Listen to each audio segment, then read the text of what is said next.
Well, good afternoon, everybody out there on YouTube. This is Sparky Mike. Welcome to the Ol'skool Reefer channel.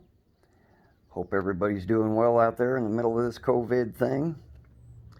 Hope everybody's staying well.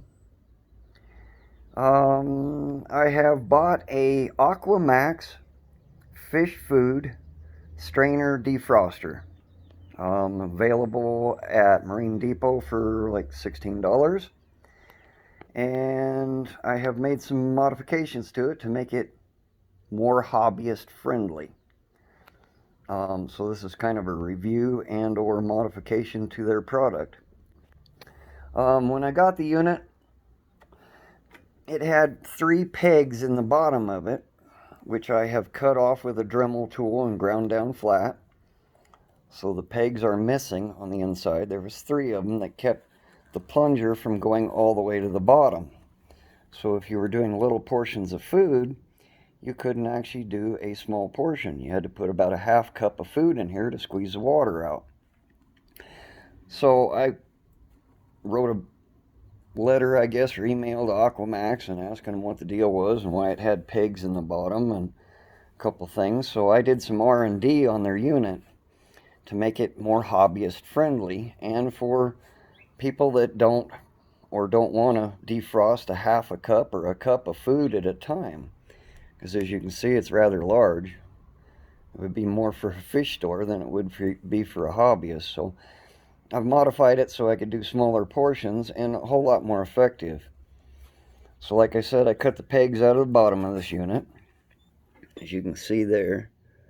Took a Dremel tool, cut them off, and then ground them down so they're flat. And what I did is I went down to a Silkscreen supply shop and bought some Silkscreen. This is like number 230 mesh.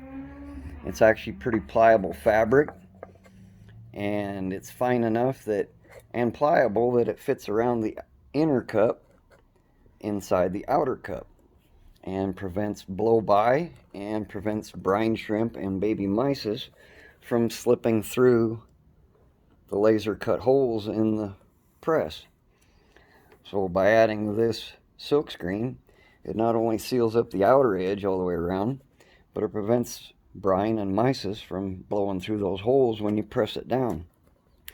So this is simply a modification to turn your fish food strainer into a much more effective strainer defroster. So there's my tip for modifying a food strainer defroster, and this was an AquaMaxx unit.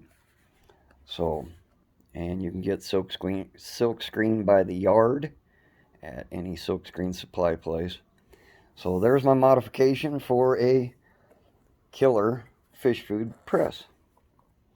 There you go. Well, have a great day. Take care. Thumbs up. Subscribe if you haven't.